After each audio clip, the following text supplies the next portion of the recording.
খুবই ইম্পর্টেন্ট একটা টপিক হচ্ছে এজ চেঞ্জেস অফ এনামেল। আসলে এজ চেঞ্জের সাথে সাথে এনামেলের আসলে কী ধরনের চেঞ্জ হয়, এইটাই হচ্ছে এজ চেঞ্জেস অফ এনামেল।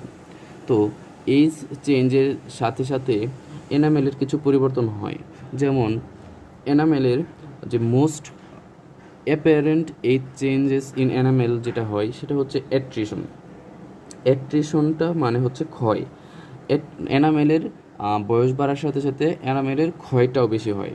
তাহলে কি the most apparent age change in enamel is attrition বা ক্ষয়। এটা কিসের জন্য হয়? Due to মাস্টিকেশন।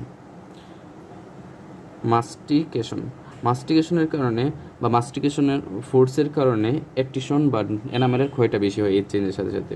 এবং এজ চেঞ্জের সাথে সাথে আরেকটা জিনিস হয়, যেমন ডার্কার। এটা অনেক বেশি বিকাম ডার্কার হয়ে যায়, পারমিয়েবিলিটি কমে যায়, লেস পারমিয়েবল, এর বেদ্যতাটা কমে যায়। আর বয়স বাড়ার সাথে সাথে এজ চেঞ্জের সাথে সাথে এর ফ্লোরাইডের পরিমাণটাও বেশি হয়ে যায়, ফ্লোরাইড বেড়ে যায়। আর বয়সের সাথে সাথে বা এজ চেঞ্জের সাথে সাথে এর পিটস অ্যান্ড ফিশার যেগুলো আছে এগুলো লস হয়। তাহলে আমরা যদি আবার বলি, অ্যাট্রিশন হয়, বিকাম ডার্কার হয়, লেস পারমিয়েবল, ইনক্রিজ ফ্লোরাইড, আর হচ্ছে loss of pit and fissure, এগুলাই হচ্ছে এজ চেঞ্জেস অফ এনামেল। এটা হচ্ছে বাইবার জন্য খুবই ইম্পর্টেন্ট একটা টপিক এবং এটা জিজ্ঞাসা করেই।